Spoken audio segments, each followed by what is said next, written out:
السلام عليكم ورحمة الله وبركاته، كل المتابعين الأعزاء ازيكم عاملين ايه؟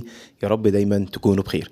تعالى النهاردة هعلمك تركاية صغيرة جدا في اللغة الإنجليزية بالنسبة لنطق الكلمات، هتساعدك جدا جدا وتخلي نطقك للغة الإنجليزية طبعا كمان مميز. يلا بقى ما نضيعش وقت وتعال نشوف الكلمة أو معلومات جديدة. تعال انطق معايا الكلمة دي. ها؟ سمعتك؟ لا مش بتنطقها صح، بتنطقها غلط. ما اسمهاش مورنينج. مورنينج. لا تعالوا لك ننطقها صح ازاي. طبعا احنا عندنا السافكس اللي هو اي ان جي، لو جه في اخر الكلمه حرف الجي مش بيتنطق، بنطق اي ان بس.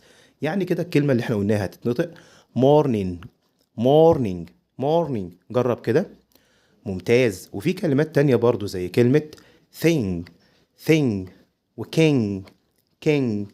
ما تقولش thing، قول thing. وما تقولش king، قول king. king.